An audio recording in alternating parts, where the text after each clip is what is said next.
দুঃখ কেন? আমার জীবনে তো ভালো কিছু হয় না, খালি সব কষ্ট আমার কেন? হতাশ যারা, ফ্রাস্ট্রেটেড আপসেট পিপল, তাদের জন্য, হতাশ ব্যক্তিদের জন্য এই সূরাটা একটা আলোকবর্তী, একটা আলোর মশাল। এই সূরাটা পড়লেই হতাশ ব্যক্তিরা মনে শান্তি পায়, আশা ফিরে পায়, দিক ফিরে পায়, ঠিক কি না? বিশ্বনবী ইয়াতিম ছিলেন, জানেন সবাই। মায়ের পেটে থাকতেই বাবা নাই, 6 বছর বয়সে মা নাই, দাদার কাছে মানুষ হলেন, 8 বছর বয়সে দাদাও নাই, চাচার কাছে মানুষ হলেন, তার মানে ইয়াতিম ছিলেন, ঠিক কিনা? আপনি ইয়াতিম ছিলেন, আমি আপনার আশ্রয় দিয়েছি।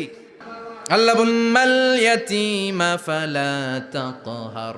ও নবী, প্রথম কর্মসূচি, খবরদার ইয়াতিমের সাথে করবেন না, কারণ আপনি নিজেই ইয়াতিম ছিলেন। নিজে কি ছিলেন?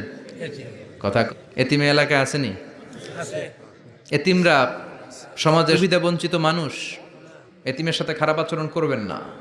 বিশ্বনবী বলতেন, এদিকে তাকান, আঙ্গুলের দিক, আনা ওয়া কাফিলুল ইয়াতিমি হাকাদা ফিল জান্নাহ।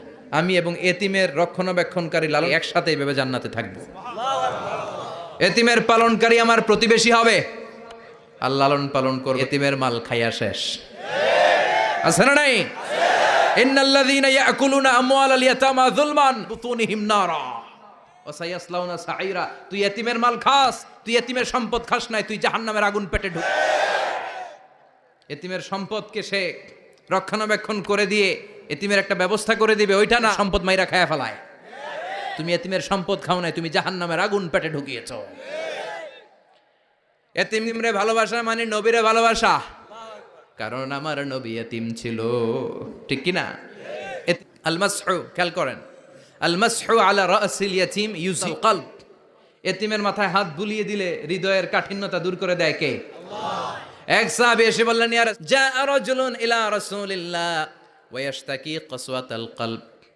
এক লোক এসে বলে, নবী, আমার হৃদয় নরম হয় না, এমন কিছু আমারে শিখিয়ে দেন যাতে হৃদয়টা নরম হয়ে যায়। বিশ্বনবী বললেন, করতে বলবো, 1 ইরহামিল ইয়াতিম, এতিমের প্রতি রহম দিল হও। 2 আমসাহ আলা রাসি, এতিমের মাথায় হাত। 3 আতইম তাআমাকা মাআহু, তোমার খাবার তার সাথে শেয়ার করো।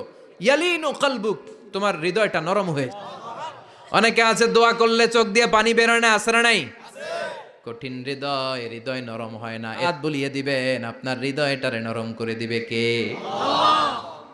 যাদের ঘরে শান্তি নাই, জ্বালা যন্ত্রণায় যাবেন, কিছু দান সদকা করবেন, ওরা খেতে পায় না, ওদেরকে খাবার দিয়ে আসবেন, একটা গরু দিয়ে আসবেন, একটা খাসি দিয়ে আসবেন, ওরা খাবে, আপনার জন্য দোয়া করে, মাথায় একটু হাত বুলিয়ে দিয়েন।